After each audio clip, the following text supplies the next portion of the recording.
Unexpected arrival. The sleek scout ship Horizon sliced through the atmosphere of XK-435, an uncharted world on the fringes of known space. Captain Lyra Chin gripped her command chair as the vessel shuddered violently, fighting against turbulence that threatened to tear it apart.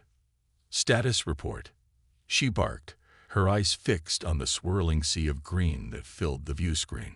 Lieutenant Raj Patel's fingers danced across his console. "Hull integrity at 62% and falling, Captain. We've lost auxiliary power, and main engines are redlining. I don't think we can maintain this descent trajectory." Lyra's mind raced. They'd been caught in the planet's gravitational pull after a routine sensor sweep gone wrong. Now their only hope was to find a suitable landing zone before the ship disintegrated around them. "Zara, any clearing large enough to set her down?" Lyra called out to their ace pilot. Ensign Zara Okoro's voice was tense but controlled. "Negative, Captain. This entire continent seems to be covered in dense jungle. Wait, I might have something. There's a river about 20 kilometers ahead. It's not ideal, but it's our best shot." "Do it," Lyra ordered. She thumbed the ship-wide comm. "All hands, brace for emergency landing. This is going to be rough." The Horizon screamed towards the silvery ribbon of water cutting through the endless green canopy. Zara's hands moved with inhuman speed, coaxing every last ounce of control from the failing ship. They hit the river at a shallow angle, skipping once, twice across its surface before plowing into the muddy bank. Lyra was thrown from her chair, her head slamming against a bulkhead. As consciousness faded, her last thought was of her crew, hoping against hope that they'd all survived. The acrid smell of burning electronics roused Lyra from unconsciousness. She groaned, pushing herself up from the deck plating. A hand appeared in her field of vision, and she gratefully accepted it, allowing herself to be pulled to her feet. "You okay, Captain?" Raj asked, concern etched on his face. Lyra nodded, wincing at the throbbing in her skull. "I'll live." The crew. "All accounted for," Raj reported. "A few bumps and bruises, but nothing serious. Zara's piloting was nothing short of miraculous. Remind me to put her in for a commendation if we make it out of this," Lyra said.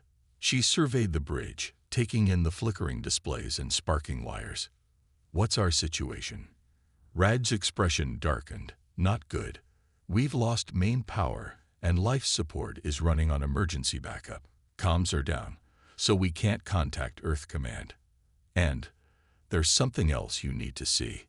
He led her to a functioning sensor display, pointing to a flashing red icon. "That's an energy signature about 5 kilometers from our position. It's artificial, Captain. We're not alone down here." Lyra's blood ran cold. First contact situations were delicate enough without crash landing on an alien world. If the natives were hostile, she shook off the thought. One problem at a time.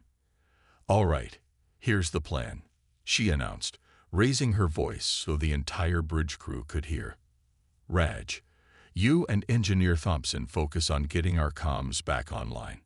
We need to let Earth know our situation. Zara, you're with me. We're going to do some recon, see what's out there. The rest of you, start salvaging what you can from the ship. We don't know how long we'll be stuck here." As the crew sprang into action, Lyra pulled Zara aside. "Grab whatever weapons you can find.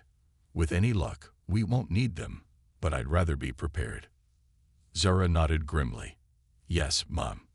10 minutes later, Lyra and Zara stood at the ship's airlock, armed with pulse rifles and emergency survival packs. Lyra took a deep breath, her hand hovering over the door controls. "Ready?" she asked.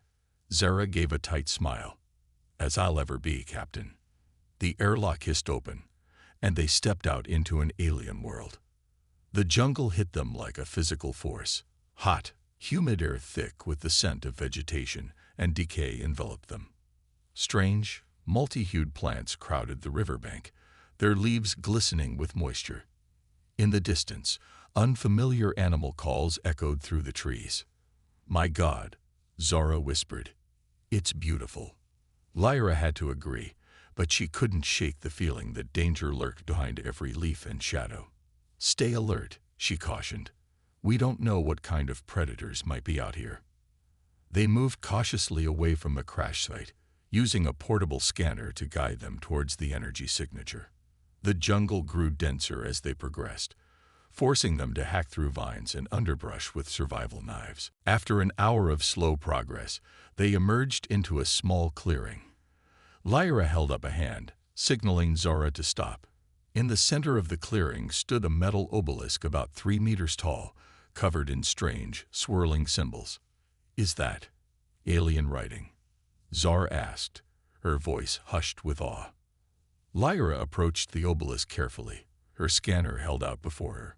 The energy signature is coming from inside it. Some kind of power source, maybe, or a beacon. As she drew closer, the symbols began to glow with a soft, blue light. A low hum filled the air, rising in pitch until it was almost painful. Lyra stumbled backward, covering her ears. "Captain, look out," Zora shouted.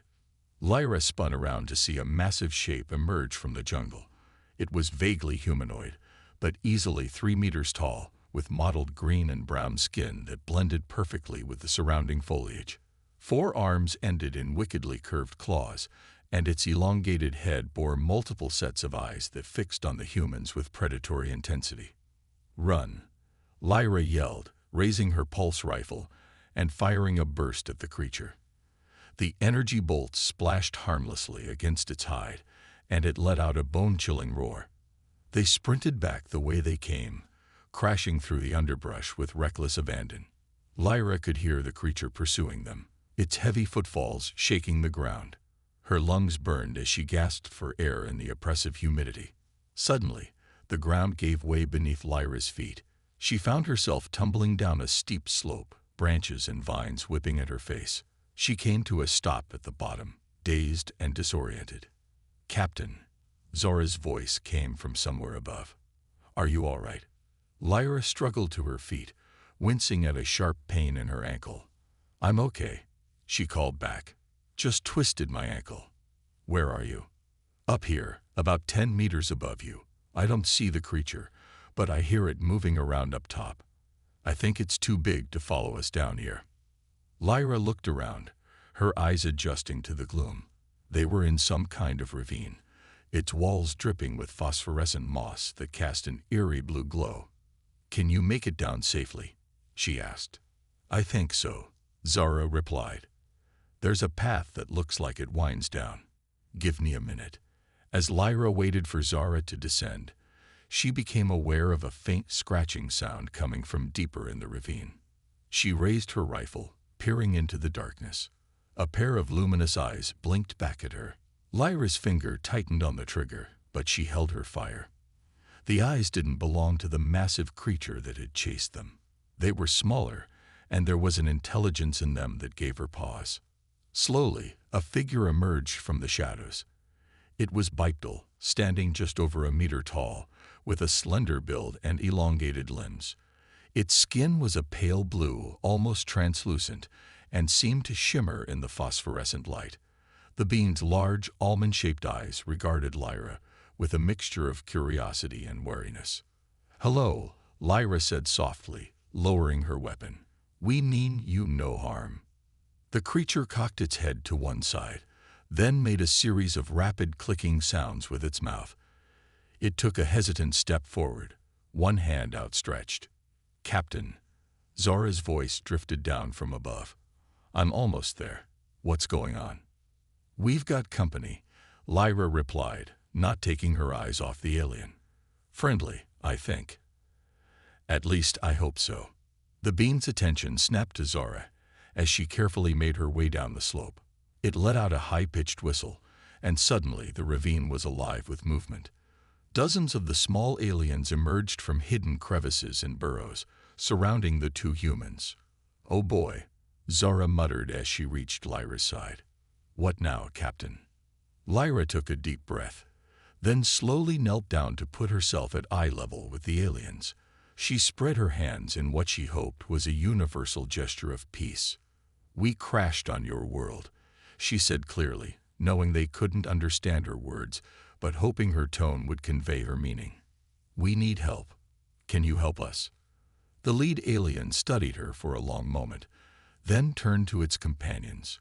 A rapid exchange of clicks and whistles followed. Finally, it turned back to Lyra and extended both of its hands, palms up. Lyra glanced at Zara, who gave a small nod. Together, they placed their hands in the alien's. Its skin was cool and slightly damp, with a texture like fine sandpaper. The alien's eyes seemed to glow brighter, and Lyra felt a strange tingling sensation in her mind. Images flashed before her eyes. The jungle from high above, the crashed horizon, the obelisk in the clearing, and the terrifying predator that had chased them. She gasped as she realized the alien was somehow sharing its knowledge directly into her mind. As the connection faded, Lyra found herself understanding the alien's chittering speech. It wasn't perfect, more like deciphering a half-remembered language, but it was enough. "You, sky people," the alien said haltingly. "Danger above. Safe here. We help." Lyra smiled, a mix of relief and excitement flooding through her. "Thank you," she said. "We are grateful for your help. I am Lyra, and this is Zara. What should we call you?" The alien made a trilling sound that Lyra's mind translated as something close to sick-tick-till. It gestured to its companions. "We Nixar. Come, rest, then plan." As they followed the Nixar deeper into their underground sanctuary, Lyra's mind raced with the implications of what had just happened. They had not only survived a crash landing on an alien world, but had made peaceful first contact with an intelligent species. And now, they would have to find a way to work together to survive the dangers that lurked in the jungle above. The universe, it seemed, had just gotten a whole lot bigger and a whole lot more complicated. Strange alliances. The underground cavern of the Nixar was a marvel of bioluminescent beauty. Lyra and Zara found themselves in a vast network of tunnels and chambers, each glowing with a soft, ethereal light produced by various fungi and crystalline formations. The air was cooler here, a welcome relief from the oppressive heat of the jungle above. Sick-tick-till led them to a central chamber where dozens of Nixar had gathered, their large eyes blinking curiously at the human visitors. The aliens' homes were simple alcoves carved into the cavern walls, adorned with intricate patterns that seemed to shimmer and move in the dim light. "Your people, how many?" Sick-tick-till asked, its speech becoming clearer as the telepathic link between them strengthened. "There are 6 more of us," Lyra replied. "They're still at our ship. We need to get back to them, make sure they're safe." The Nixar leader chittered rapidly to its companions, then turned back to Lyra. "Dangerous. Big hunters above. We send scouts. Bring your people here." Zara stepped forward, her face etched with concern. "Captain, what about the ship? We can't just abandon it." "The comms, our supplies." Lyra nodded grimly. "You're right. We need that equipment if we're ever going to contact Earth." She addressed Sick-tick-till again. "Is there a safe way to reach our ship? We have important things there we need to retrieve." The alien's expression was hard to read, but its posture suggested hesitation. "Nighttime's safer. Big hunters sleep. We guide you then." As they waited for nightfall, Lyra and Zara learned more about their new allies. The Nixar were a peaceful, subterranean species that had evolved to avoid the deadly predators of the surface world. They possessed a remarkable ability to share thoughts and memories through touch, which had allowed them to quickly form a rudimentary means of communication with the humans. "How long your people here?" Lyra asked, gesturing to the caverns around them. Sick-tick-till made a trilling sound that might have been laughter. "Many, many cycles, since stars were young." Zara's eyes widened. "They could be millions of years old, Captain. Imagine the history, the knowledge they must have." Lyra nodded, her mind racing with the implications. "And yet they've never developed advanced technology.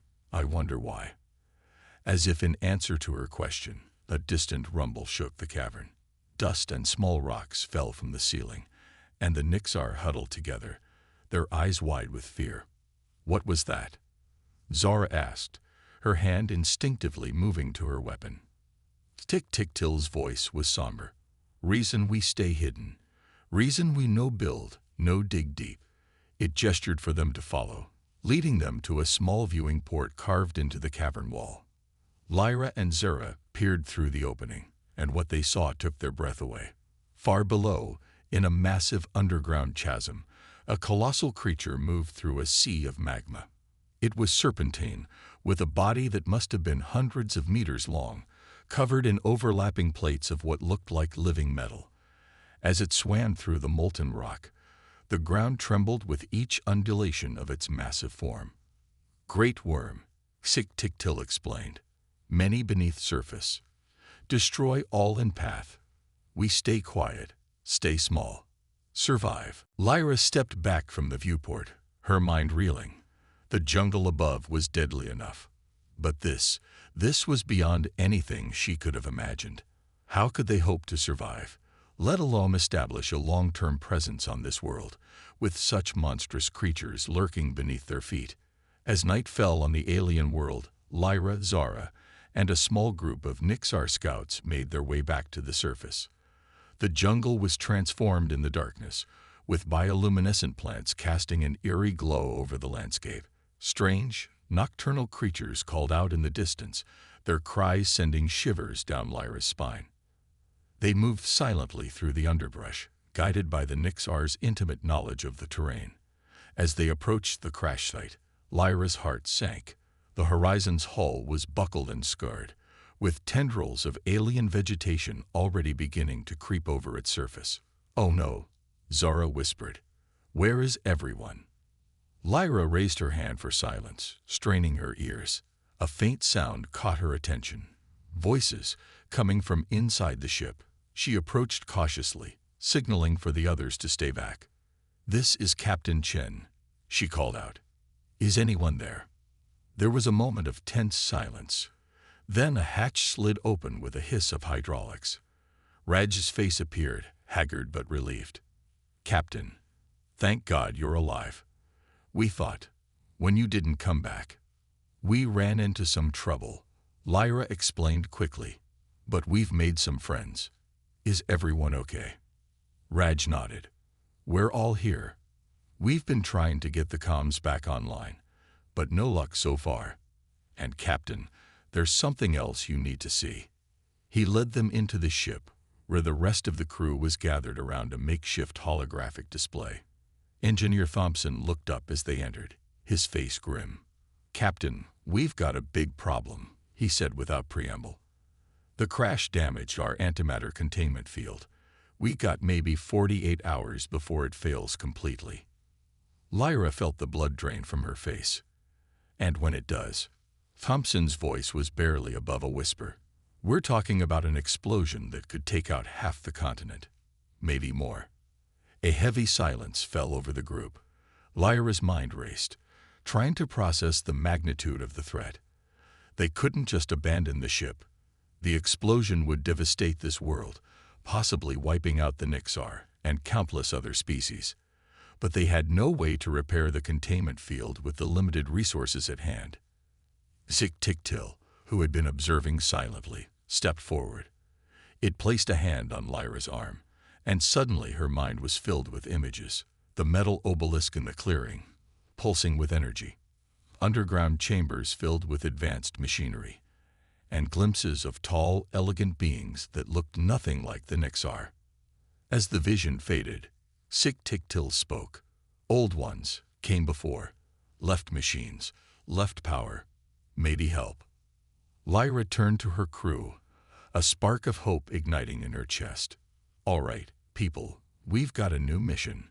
We need to find a way to stabilize that containment field, and it looks like our best bet is some kind of ancient alien technology.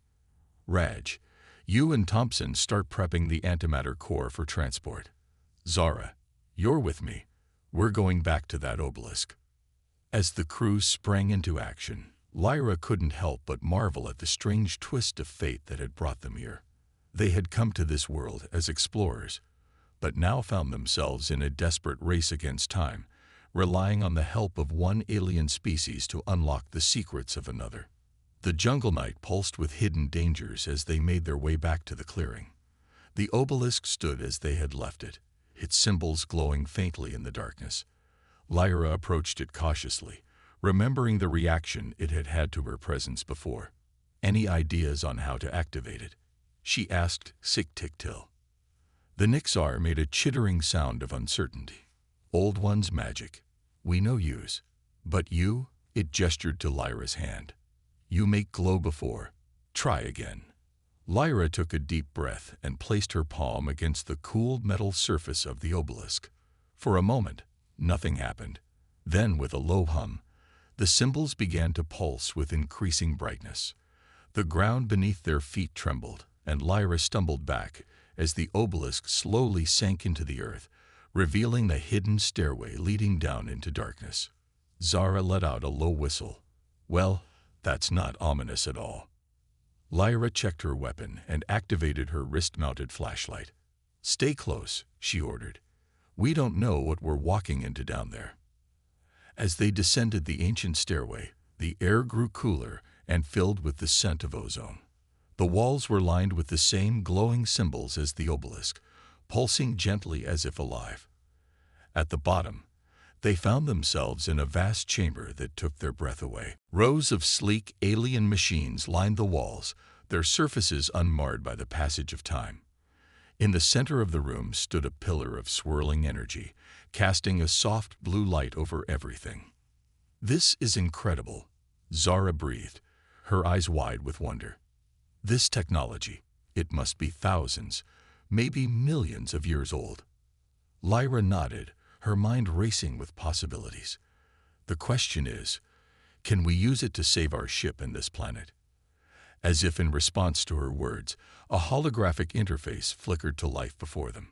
Strange symbols and diagrams danced in the air, incomprehensible yet tantalizingly familiar. Sik-Tik-Til stepped forward, its large eyes reflecting the holographic light. "Old One's wisdom. Maybe we learn. Together."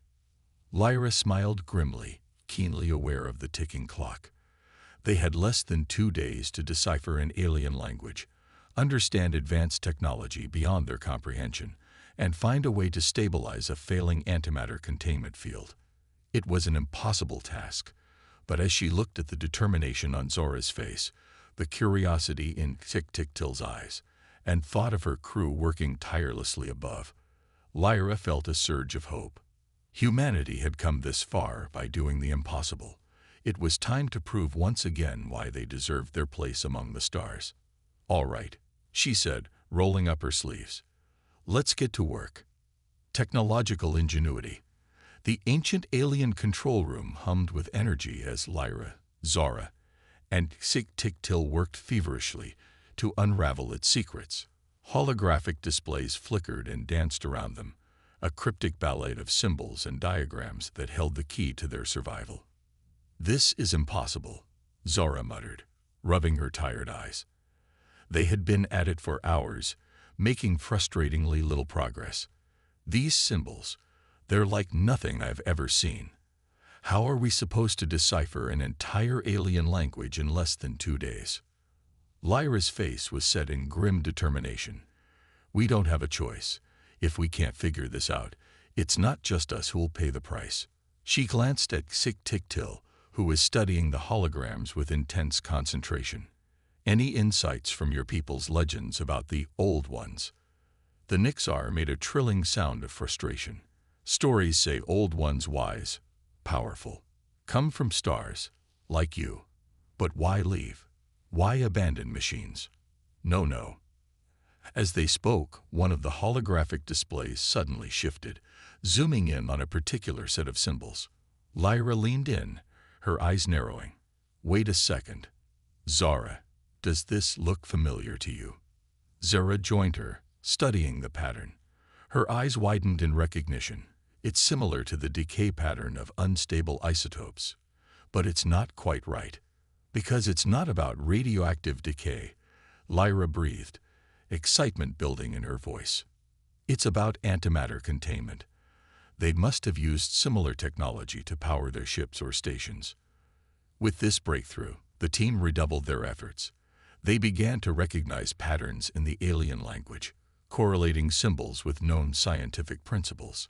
Slowly, painstakingly, they pieced together the basics of the Old One's technology. As the first hints of dawn began to filter through the jungle canopy above, Lyra's communicator crackled to life. "Captain," Raj's voice came through, tense with worry. "The containment field is deteriorating faster than we thought. We've got maybe 18 hours left, tops." Lyra's heart sank, but she kept her voice steady. "Understood, Raj. We're making progress here. Just hold on a little longer." She turned to her companions. "We need to speed this up.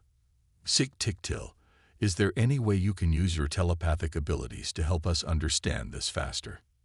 The Nixar hesitated, its large eyes blinking rapidly. "Dangerous. Mind link with machine. Not same as living thing. Could hurt, could break mind." Zara put a hand on Lyra's arm. "Captain, we can't ask them to risk that.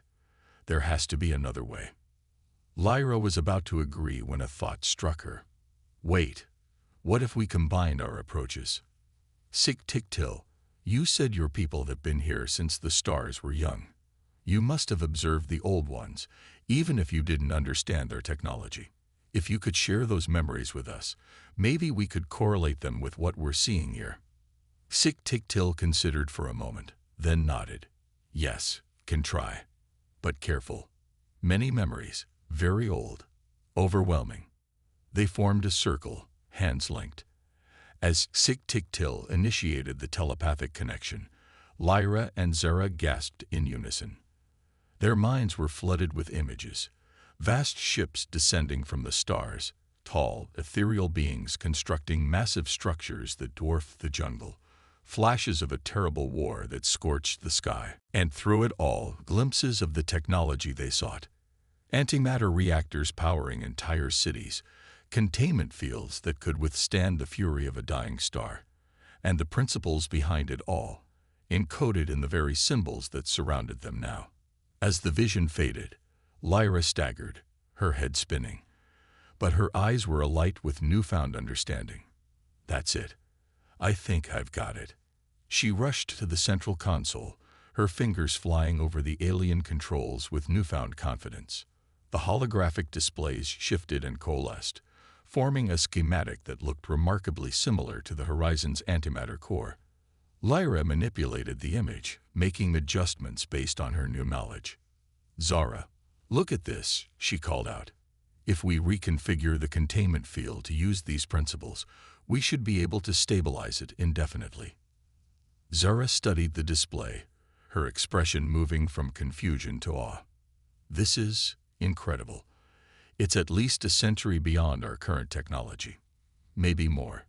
With this, we could revolutionize space travel, solve Earth's energy crisis. One problem at a time," Lyra reminded her. "First, we need to save our ship and this planet. Sik-Tik-Til, can you help us gather the components we need from these machines?" The Nixar nodded, already moving to open various panels and compartments.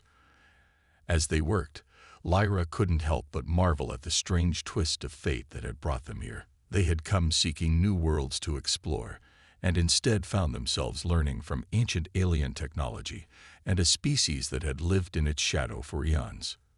With their newfound knowledge and the components salvaged from the Old One's machinery, they'd raced back to the Horizon. The ship's hull was now almost completely overgrown with alien vegetation, a stark reminder of how quickly this world could reclaim what didn't belong. Inside, they found the rest of the crew working frantically to keep the antimatter containment field from collapsing. The air was thick with tension and the acrid smell of overheating circuits. "Captain on deck," Raj called out as they entered. "Please tell me you've got good news." Lyra nodded grimly. "We've got a solution, but it's going to be tight. Thompson, I need you to help us integrate these components into the containment system." Raj, start evacuating non-essential personnel to the Nixar caverns, just in case. As they worked to implement the alien technology, Lyra explained their discoveries to the crew. Eyes widened in amazement as they realized the implications of what they had found. "This is going to change everything," Thompson muttered as he carefully connected a piece of old One Tech to the ship's systems. "The applications are mind-boggling." "Let's focus on surviving the next few hours first," Lyra reminded him. "We can worry about revolutionizing human technology later." The minutes ticked by with agonizing slowness. Warning alarms blared as the containment field fluctuated wildly. Sweat beaded on Lyra's forehead as she made the final adjustments, praying to whatever cosmic forces might be listening that this would work. "Field stability at 20% and falling," Raj reported, his voice tight. 19%, 18%. Lyra took a deep breath and activated the new containment system. For a heart-stopping moment, nothing seemed to happen. Then, with a low hum that quickly rose in pitch, the alien technology came to life. "Field stability rising," Raj shouted. 25%, 40%, 75%, holding steady at 98%. A cheer went up from the crew. Lyra sagged against the console, relief washing over her in waves. They had done it. Against all odds, they had saved themselves and this strange, beautiful, terrifying world. As the celebration died down, Lyra turned to Tiktil, who had been watching the proceedings with quiet fascination. "We owe you and your people a great debt," she said solemnly. "Without your help, we wouldn't have survived." The Nixar made a gesture that might have been a shrug. "You bring new knowledge, new possibilities. Perhaps time for Nixar to emerge from shadows. Learn to defend, to grow." Lyra nodded, understanding the profound change that was coming to this world. "We'll help you, if you'll let us. There's so much we can learn from each other." As if to underscore her words, a distant roar echoed through the ship. The crew fell silent, reminded of the dangers that still lurked in the jungle outside. "Speaking of learning," Zara said, a hint of excitement in her voice despite her obvious fatigue, "now that we're not about to be vaporized, maybe we should figure out how to deal with our other little problem." Lyra couldn't help but smile. The immediate crisis was over, but they were still stranded on an alien world, surrounded by deadly predators and ancient mysteries, and yet she felt a thrill of anticipation. This was why they had joined the Scout Service, to explore, to discover, to face the unknown and emerge stronger for it. They had already accomplished the impossible once. What other wonders and dangers awaited them on this strange new world? "All right, people," she announced, straightening her uniform. "Let's get to work. We've got a jungle to tame." The hunt. The days following the antimatter crisis were a whirlwind of activity. With their immediate survival assured, the crew of the Horizon turned their attention to the myriad challenges presented by their new environment. The lush alien jungle that had once seemed so hostile now beckoned with the promise of discovery. Lyra stood at the edge of their makeshift camp, surveying the progress they had made.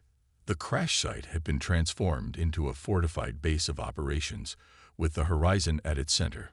Force field generators salvaged from the ship and augmented with old One technology created a protective bubble that kept the more aggressive flora and fauna at bay. Zora approached, datapad in hand. "Captain, you're going to want to see this," she said, her voice a mix of excitement and concern. "We've been analyzing the long-range sensor data from before the crash. And, well, it's pretty incredible." Lyra took the pad, her eyes widening as she scrolled through the information.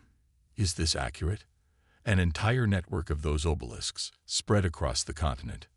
Zara nodded. "And that's not all. Look at the energy readings. Whatever the old ones left behind, it's still active. And it's powerful enough to affect the planet's magnetic field. Which explains why our initial scans were so off," Lyra mused. "No wonder we got pulled in." She handed the pad back to Zora. "Good work. This could be the key to getting off this planet." Any luck contacting Earth? Zara's expression fell. That's the bad news. The same interference that messed with our sensors is blocking all long-range communications. We're effectively cut off. Lyra was about to respond when a commotion at the edge of the camp caught her attention. A group of Nixar had emerged from the jungle, led by Xik-Tik-Til. They were chittering excitedly, gesturing for the humans to follow. "What's going on?" Lyra asked as she approached.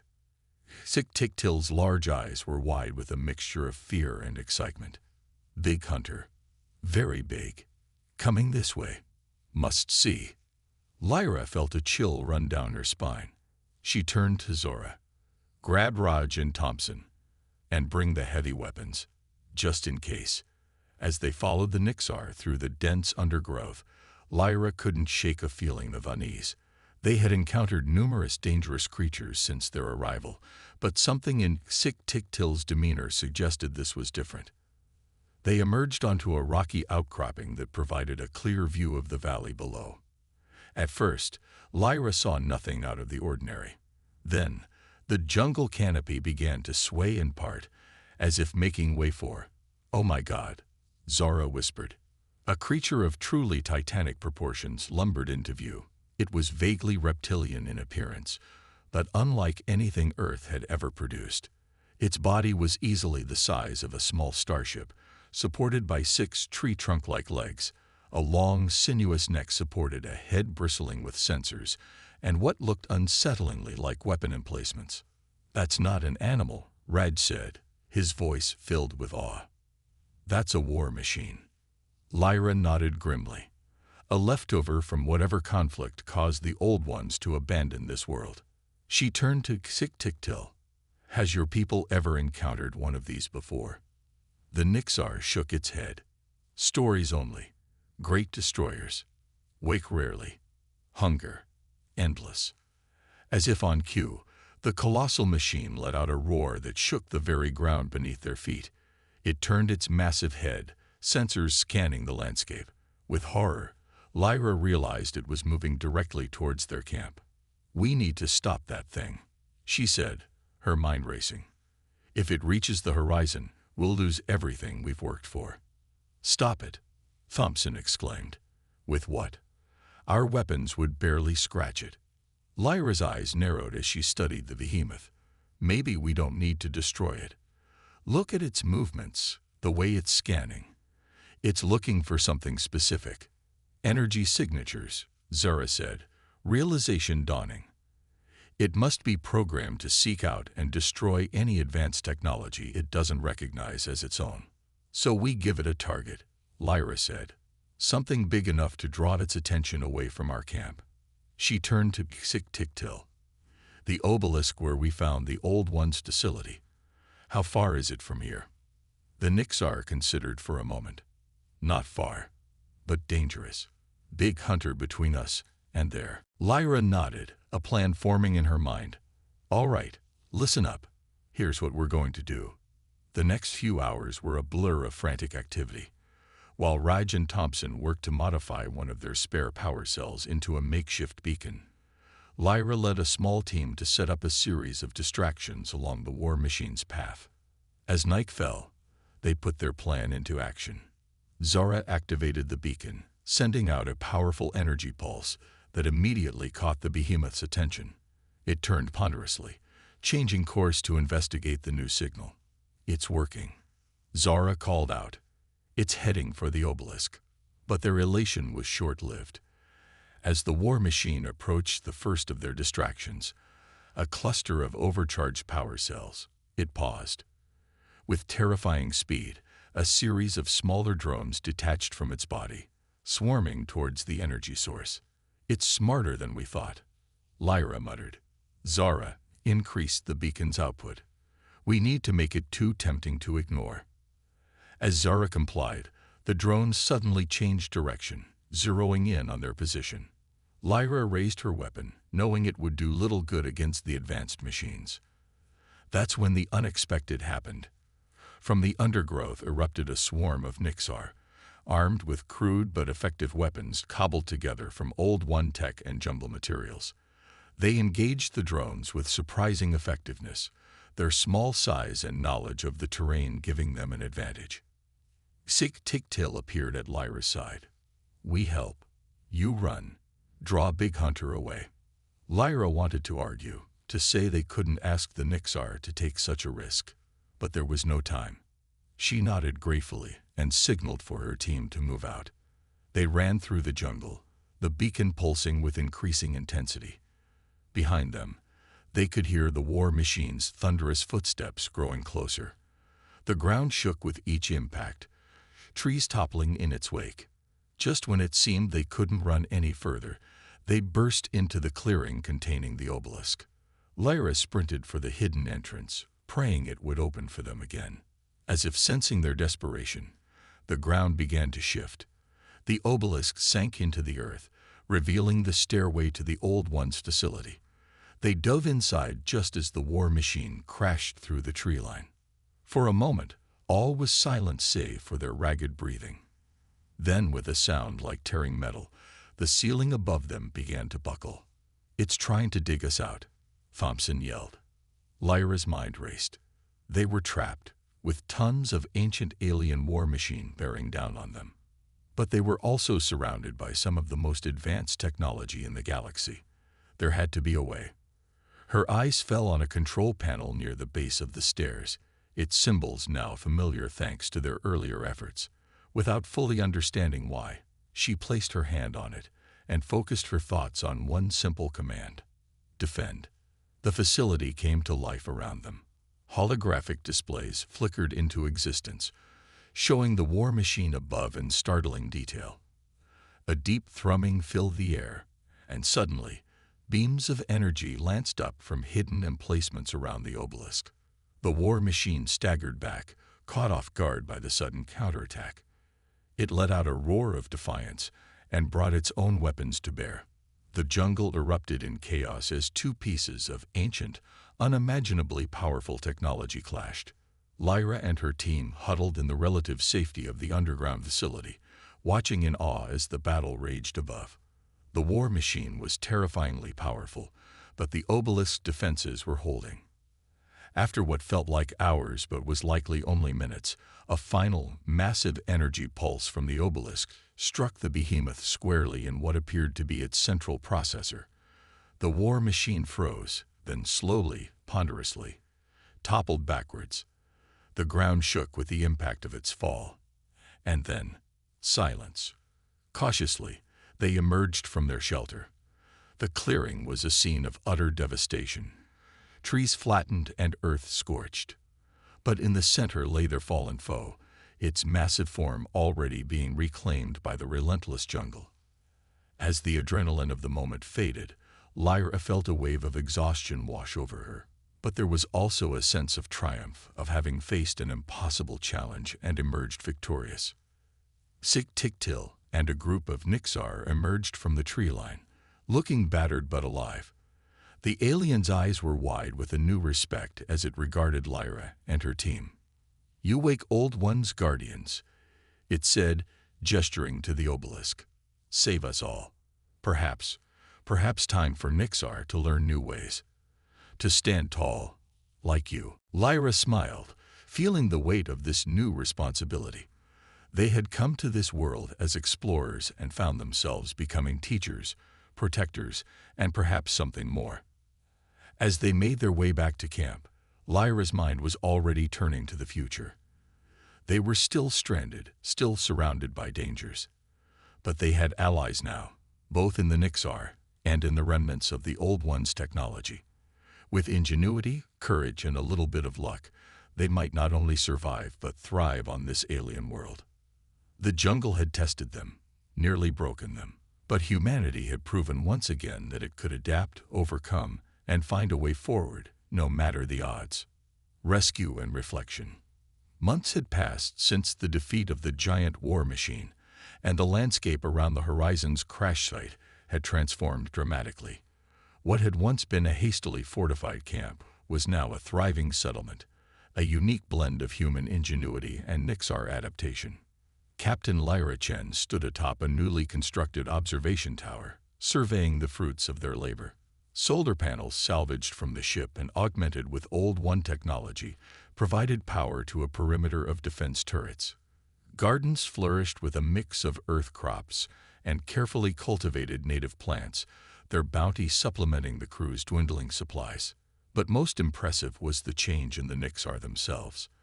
Under the guidance of Lyra and her crew, they had begun to emerge from their underground dwellings, learning to harness the Old One's technology to carve out a safer existence on the surface. Zora joined Lyra on the tower, her expression a mix of pride and concern. "It's amazing how far we've come," she said, gesturing to the bustling activity below. "But we're still no closer to contacting Earth or finding a way off this planet." Lyra nodded, understanding her science officer's frustration. Despite their best efforts, the planetary interference continued to block all long-range communications. "We'll find a way, Zora. We always do." As if in response to her words, an alarm suddenly blared from the communications array. Raj's voice crackled over the comm system, tense with excitement. "Captain, you need to get down here now. We're picking up a signal from orbit." Lyra and Zora exchanged a look of disbelief before racing down to the command center. They found the rest of the crew gathered around the main display, watching as a series of numbers scrolled across the screen. "It's a standard Union rescue beacon," Raj explained, his fingers flying over the controls. "They found us." A mixture of emotions washed over Lyra, relief, joy, but also a strange sense of apprehension. After all they'd been through, after all they'd built here, the thought of leaving felt almost wrong. "Can we respond?" she asked. Raj shook his head. "The interference is still too strong for a direct transmission, but I think I can modify one of the Old One obelisks to act as a signal booster. It'll take a few hours to set up." "Do it," Lyra ordered. She turned to address the crew. "All right, people, this is what we've been waiting for. But before we make contact, we need to decide what we're going to tell them about this place." The implications hung heavy in the air. They had discovered technology beyond anything known to human science, formed an alliance with an alien species, and begun to unlock the secrets of a world that could reshape the future of humanity. "If we reveal everything, the Union will quarantine this planet faster than you can say first contact," Thompson said, voicing what they were all thinking. "They'll bring in the big science teams, the military. Everything we've built here will be taken over." Zora nodded in agreement. "And what about the Nixar?" "They're not ready for that kind of exposure. It could destroy their entire way of life." Lyra felt the weight of command settle on her shoulders. This decision would shape not just their futures, but potentially the course of human history. She took a deep breath, her mind made up.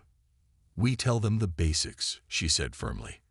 "That we crashed, that we've survived, and that we've encountered non-hostile indigenous life. We say nothing about the Old One's technology or the full extent of what we've discovered here. Not yet." She looked around at her crew, seeing the mixture of relief and resolve on their faces. "This world, what we've learned here, it's too important to risk it being locked away in some government vault or exploited for military gain. We need time to understand it, to help the Nixar prepare for the changes that are coming." "And how do we explain our survival?" Raj asked. "The antimatter containment, the defenses against the wildlife." Lyra smiled. "We stick as close to the truth as we can. We tell them we got creative with the resources at hand. After all, that's what humans do best, isn't it? Adapt and overcome." As the crew dispersed to make preparations, Lyra made her way to the edge of the settlement where Sik-Tik-Til was overseeing a group of Nixar tending to a newly planted field. "Your people come," the alien said as Lyra approached. It wasn't a question. Lyra nodded. "Yes, but don't worry. We won't let them disrupt what we've built here. We'll protect your people and the secrets of this world." Sik-Tik-Til made a trilling sound that Lyra had come to recognize as laughter. "We trust you, Lyra of the stars. You have taught us to stand tall, to face the sky without fear. Now, perhaps, we teach your people too." The aliens' words filled Lyra with a sense of purpose. They had come to this world as explorers and found themselves becoming something more. Bridges between two species, guardians of ancient knowledge, pioneers of a new kind of cooperation between humanity and the stars. As the sun began to set, painting the alien sky in hues of purple and green, Lyra watched her human crew and their Nixar allies working side by side to prepare for the arrival of the rescue ship. In that moment, she knew that regardless of what challenges lay ahead, they had already achieved something remarkable. They had not just survived this harsh, beautiful world, they had thrived on it, forging connections and unlocking mysteries that would shape the future of both their species. The jungle that had once seemed so hostile now felt like home. And as Lyra gazed up at the first stars appearing in the twilight sky, she realized that their greatest adventure was only just beginning. Hours later, as the modified obelisk pulsed with energy, sending their call for rescue into the stars, Lyra stood with her crew and their Nixar allies.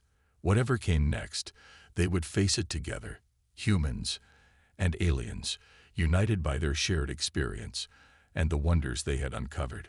The rescue ship would arrive, expecting to find desperate survivors. Instead, they would discover a community that had not just endured, but flourished in the face of impossible odds. It was a testament to the ingenuity, adaptability, and spirit of cooperation that represented the very best of what humanity could be. As the first glimmers of the approaching ship's engines appeared in the night sky, Lyra felt a surge of pride and determination. They had conquered this jungle world against all odds. Now, it was time to show the rest of humanity what they had learned, and to take their place as pioneers of a new era of interstellar discovery and cooperation. The jungle had changed them, challenged them, and ultimately made them stronger. And as the rescue ship descended towards their settlement, Lyra knew that the true impact of their adventure was only just beginning to unfold. Welcome to the jungle, indeed. It had been one hell of a ride. And the next chapter promised to be even more extraordinary.